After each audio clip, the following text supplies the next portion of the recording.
Good morning, everybody. It's Ben Baker calling to you live from YourLIVINGBrand.com. How are you? I've got Joe Scott on the line. He's going to be talking to us all about looking at how do we work with AdWords. It's going to be a great show. But before I start, let me tell you a little bit about us. My name is Ben Baker. My company is Your Living Brand. Now, what I believe is that we talk to customers about brand, message, market, vision, and value. What do you do? Why do you do it? Who do you do it for? How do you communicate with them? And why people should care. Now, the reason I started this show is because it's important. Every single company has value. Every single customer is unique. And I want to talk to different types of companies to find out what makes them unique. What's their story? How do they attack the marketplace, and how do they differentiate themselves in the market? So today I've got Joe Scott on the line. Joe is a great friend of mine. He's based out of Minneapolis, Minnesota, my hometown. And what we're going to talk about is his absolute and incredible understanding of the Google AdWords platform and how he differentiates himself in the market arena. Joe, welcome to the show. Thank you for your patience. Sorry we're a couple minutes late. Oh, no worries. No, I'm very happy to be here and happy to share some alleged insights with your audience. No problem. So tell me, let's get this thing started. Tell me your story. How did Scott and Associates get started? Tell me about your brand. Tell me about what you do, why you do it, who your customers are, and how you differentiate yourself in the marketplace. Oh, very cool. Well, how we started off in 1993, and prior to that, I had been selling large-scale recognition programs to the Fortune 500 businesses in the Minneapolis area. And as a lot of us do or should do, I became pretty good friends with my better competitors. Mm-hmm. And because we all realized that someday I may be working for them or they may be working for me. So we kept in close contact, and one of them tipped me off that the president of my company and the president of his company, who happened to be based in the same town, were seen having lunch together, which just was scandalous because these guys were like at each other's throats all the time. So we realized that... So something was up. Yeah, we realized that we could potentially be coworkers or something, but since we had the same territories, it was kind of weird. But anyway, instead of waiting to see what was going to happen, I had this brilliant, with quotes around it, idea, I'll just do this work myself. Mm-hmm. And so I contacted all of my customers, and every single one of them said, oh, that would be great. Local guy, same prices, same products. Well, I almost tanked the company in about a week. So who do you know that's intelligent, trustworthy, and hardworking? Well, that would be your spouse. Right. So my wife Katie righted the ship and she hired two people immediately, which showed you how woefully my underestimation was of the work that needed to be done. So anyway, so we started doing that, and then I didn't have a product line anymore because I could sell anything. Well, I could sell anything instead of thou shalt only sell these things. Oh, I see. It's like we had our own deal. Right. So I was able to say yes to my customers, and I remember this is extremely vivid, and this is where I'm going here is how we transitioned from the promotion into promotional products and then into a digital ad agency. I had a client hold up a watch and say, hey, can you get me a couple of thousand of these? Well, I said, sure. Figured that thing out. Then we realized how big the opportunity was in promotional products. Right. We started steaming along. You kind of get to the mid to the late 2000s. And then we had like the stock market crash. And when you have big companies that are investing big dollars in award programs, it's pretty easy for the chief financial officer to say, nah, we don't need that. That's discretionary spending and whatever. Right. So we took like a huge freaking hit. Fortunately, we had just started creating websites for people, and I started working with online advertising. So it took us about 12 months to train everybody. We kept everybody on board for, we told them, we said, we've just lost pretty much all of our business, but we're going to keep everybody on for another 12 months, and it's going to be all about training. So that's how we transitioned into the digital marketing sphere. Right. And, like literally the website, social media, writing copy, online advertising. So we became a digital agency, and we do still sell promotional products. Yeah. So that's how we kind of got to where we are. Yeah. So, it sounds like you pivoted about the right time. Well, we had to pivot. Well, of course we all have to. We all have to pivot. It's a matter of sitting there and looking at where's the business going. And the business is not going backwards. It's got to go forwards. Correct. So when you're looking at that, you're sitting there going, okay, this isn't working. How do you decide, what the next step is? Because we're always looking for the next step. We're always looking to sit there and say, okay, here's where I am. Here's where the market is today. This is where I think the market is going. How do we get there? How do we help our clients moving forward? Because, as I was talking to some people yesterday about it, it's doing business today is pretty simple. You usually know what you're doing. You usually know who your customers are, and you pretty much know what the market is going to be, unless it's January 2008, and that's a different story altogether. Yeah. But, it's that looking forward to be able to say, okay, where are we going to be in the next 5 years?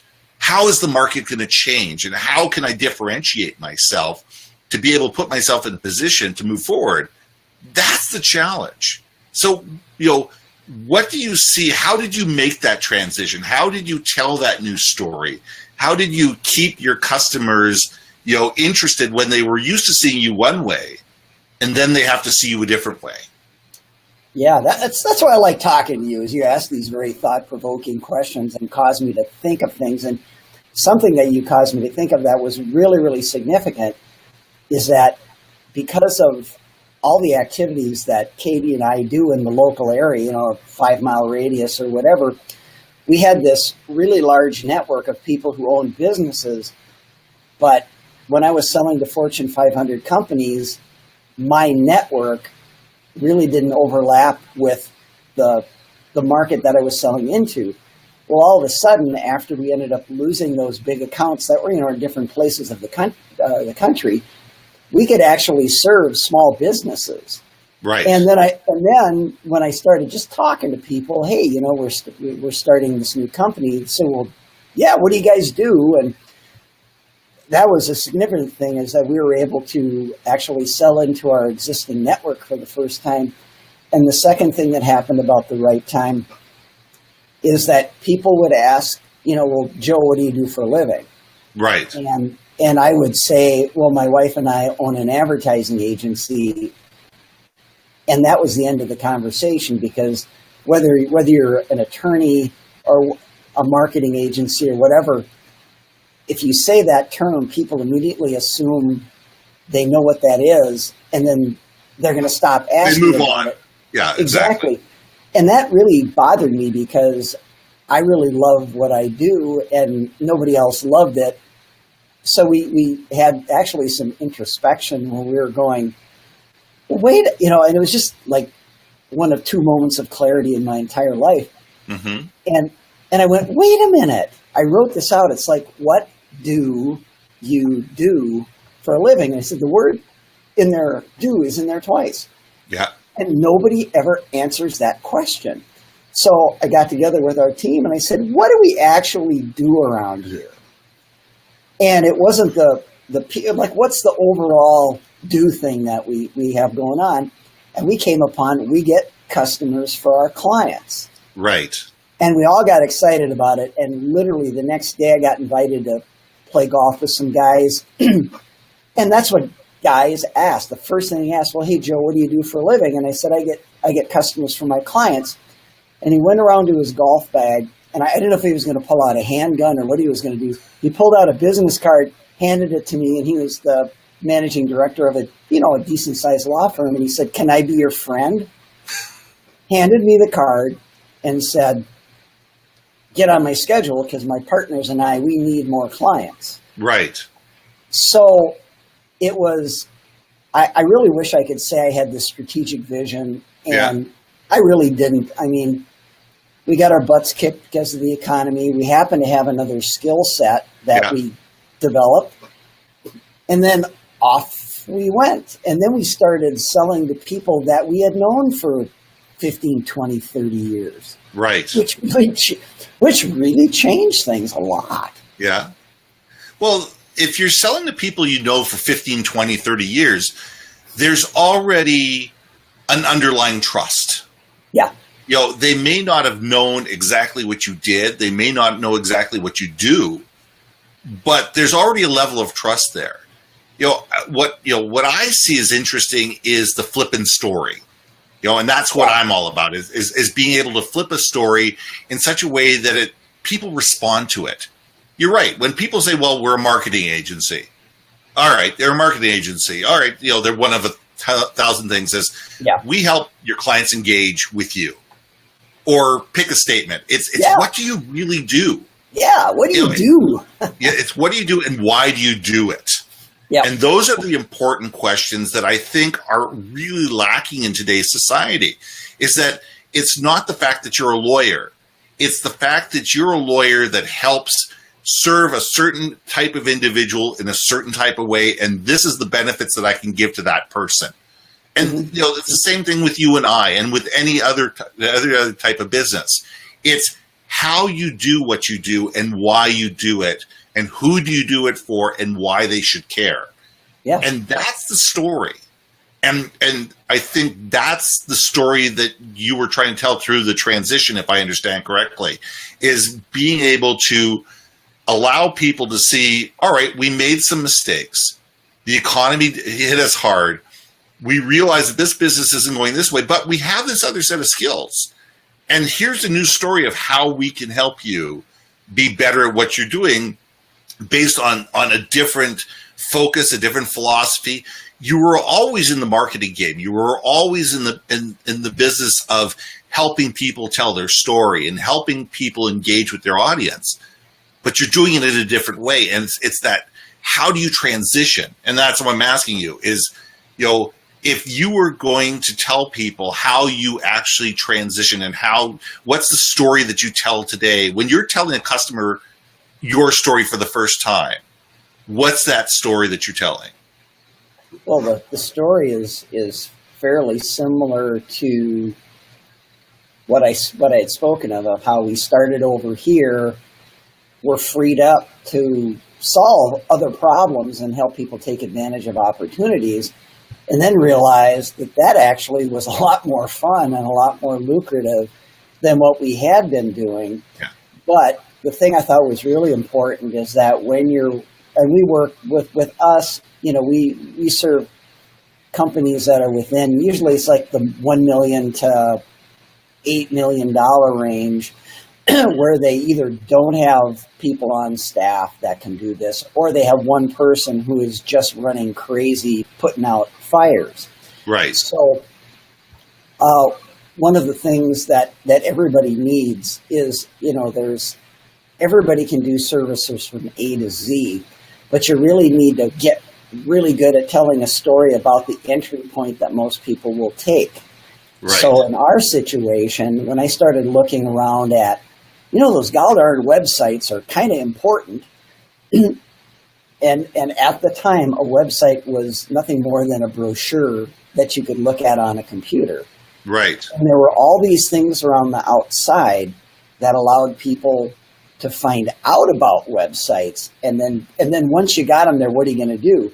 So we just broke this down into something where we would say, first thing, usually when people meet us for the first time, they want somebody to do a website or they want somebody to do online advertising. Right. Okay. And we had all those capabilities. The cool thing about the online advertising, and I'm a big nerd as far as certifications go. Uh-huh.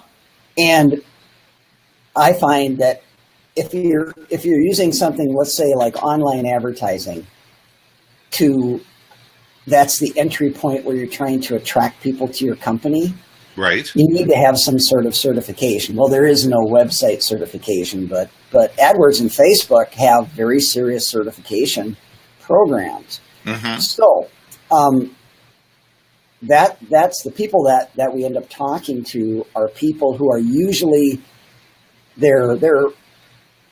we design a lot of first websites, but most of them are second or third websites. Right. And once we start talking to them, and to get to your story about how you differentiate yourself and talk about your brand, we just say, well, you have this donut, and the whole of the donut is your website.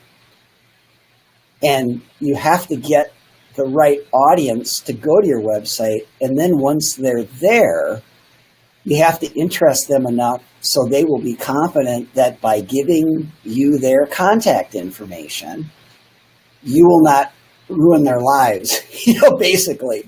You're not going to spam them for the rest of their lives. Exactly. So, yeah. And the thing is that there's so much work to do, and that's how we because I know that was one of the things that you talked about is how do you differentiate yourself? What we hear frequently are two things. One is, oh, you guys do all this other stuff, and there's all these acronyms that get thrown around.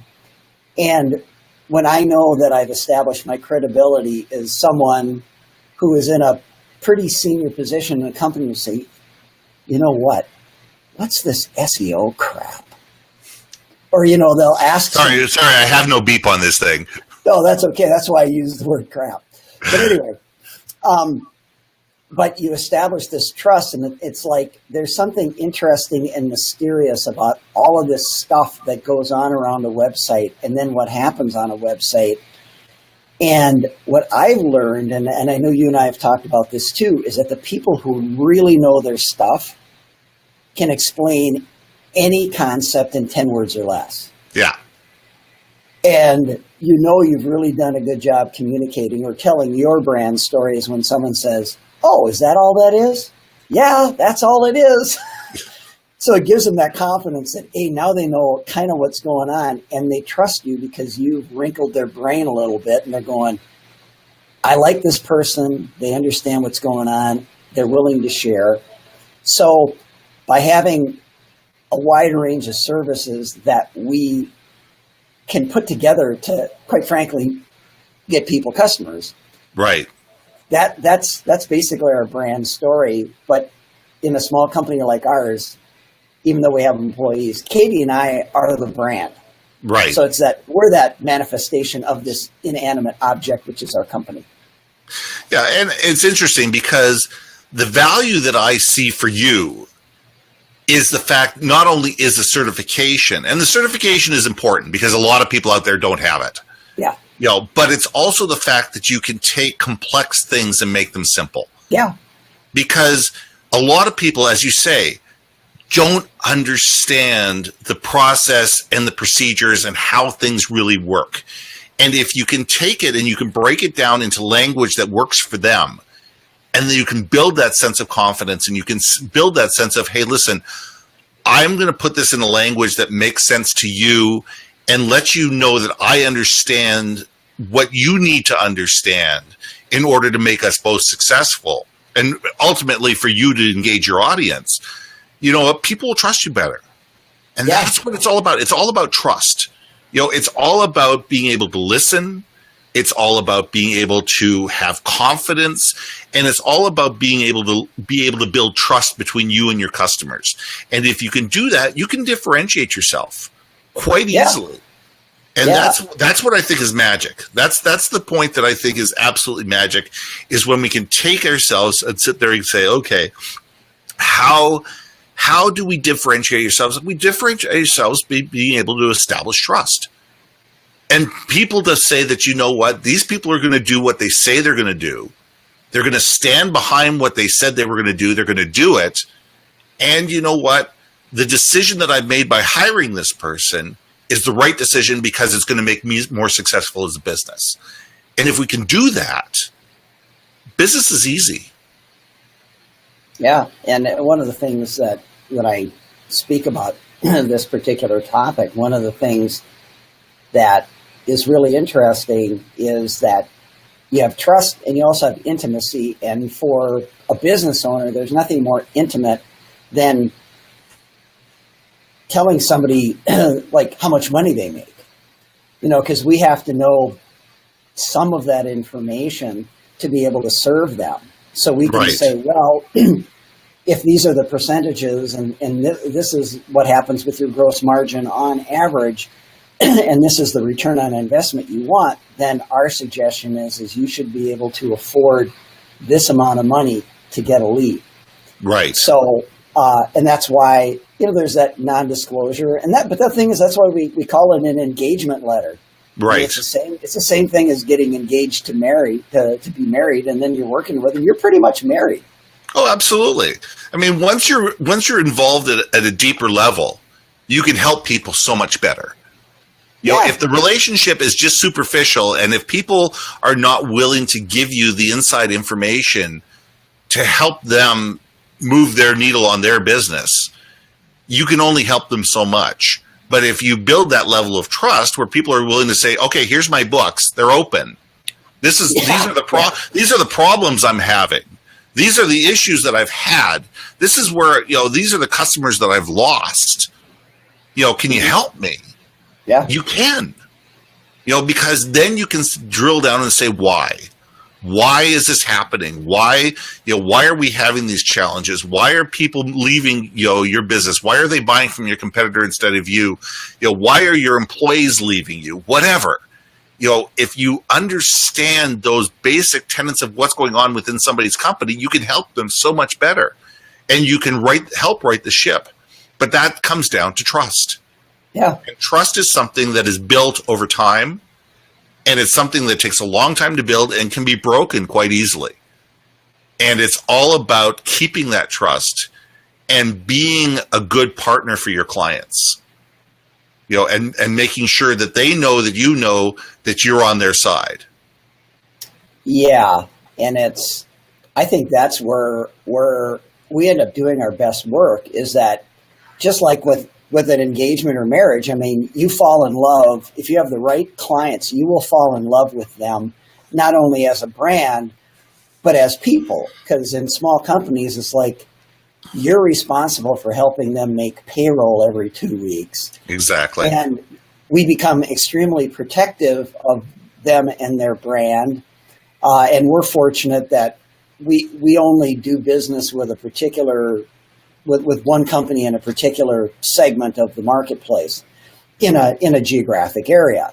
Right. So we can focus. But the thing that we found has been really interesting is that in certain marketplaces, in certain verticals, we have one instance, we have 3 competitors that are all clients because our first client referred us to the other ones, and we said, hey, we normally don't do this. And they say, well, it doesn't matter because, yes, we compete, but then we also collaborate on big. It happened to be insurance defense. Right. So, yeah, they compete for customers, but when there's a monster explosion, they're friends. They're trying to reduce the exposure to their client, of which they all serve. So it's just kind of an interesting situation. But you're right. I mean, it's trust, it's intimacy, it's love. Yeah. Which, it's just like dating. Yeah. I mean, it's like, exactly. You wouldn't date sisters. Yeah. You just wouldn't date them. It's just, I'm a big believer. I agree with you. I was up at Simon Fraser University yesterday speaking to a bunch of undergraduate students at their Beatty School of Business. Phenomenal program. And the big question that was asked of me is, would you work for 2 competitors at the same time? And my answer is no. It's there's no reason to. It's beyond the money. It's the fact that there's an ethical responsibility to your customer to take care of them. And if you're working for them and working against them at the same time, how can you work for them? Yeah. So I'd rather sit there and say, you know what? I'll forgo that client. I'll forgo that person because you know what? If I take that business, behind my client's back, who am I? And how am I best serving my client? Well, and I agree with you 100%. And one of the things that is really, really motivating, and this will sound kind of strange, but I had one client, he said, I cannot believe the energy that you're putting into this. I mean, it's like you just don't quit. And I just said, you know what? Your competitors deserve to die. I mean, you're my guy. You're part of our family here. Yeah. And they deserve to die. Yeah. And I said, and when you're going to know when we're really doing our job is when you get, and everything, any advertising we do, it's 100% the truth. We use competitors' own information against them. Yeah. And I said, you're going to get a letter from their corporate counsel with all sorts of bluster and fluff. And we're probably going to want to stop doing some stuff because we cannot take our focus away from beating the crap out of them. Yeah. But yeah, we'll just find out what they're really objecting to, and then we'll just kind of like back off a little bit because we don't want to go through that part of it. But that's the way I look at it is, they picked us. That's right. And your job is to defend them. There's no polygamy in vertical markets, just like what you were saying is that, and it's you against them and their agency. And I just really enjoy seeing, stuff happen. Absolutely. Okay. That's what we try to do. That's right. One last question. I'm going to let you go because we're getting up to the end of to the bottom of the hour. Now, if you want your clients and your future clients to remember one thing about you, what is it?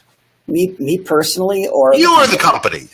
Oh, that we do what we say we're going to do. We're really freaking good, and we're kind of fun to be with too. So that would be that's what they tell us. Yeah. Well, that's great. I just want to say, Joe, thank you for being on the show. I really appreciate it. It's been a lot of fun. Sorry we were a couple minutes late. These things happen. At least we were able to get you on the show within a couple minutes of 10 o'clock. These things happen. No worries. Due to technical difficulties, things go on. But I wanted to thank you for being on the show. I really appreciate it. Stick around. We'll have a conversation once I sign off. So next week, you're in for a treat. I got Warren Whitlock coming to us from Las Vegas. Well, Warren's a lot of fun to deal with. He is a great storyteller. He runs a radio show live from Vegas. He's been in the marketing game for over 35 years and has a host of stories to tell. So I'm excited about having him on the show. You should be excited to have him on the show. We're on every Wednesday at 10 o'clock on Pacific time on YourLIVINGBrand.live. Come be with us. We'd love to have you there. And we want to make sure, that you join us on the ride. We've got guests lined up all the way through December and January next year. And each and every one of them is going to be able to tell you their story of what makes them different, what makes them interesting, and how do they work to tell their story in an effective way. Now, my name is Ben Baker. My company is Your Brand Marketing. What we do, we consult, we teach, and we speak. It's really simple. That's what we do on brand, message, market, vision, and value. We're here to be your corporate storytellers. We're here to tell your story, help you engage your audience, and get people to care about who you are, what you do, why you do it, and spend their money with you instead of their competitors. If we can help, I'd love to hear from you. Have a great week, everybody, and I will see you next Wednesday. Ben Baker, signing off.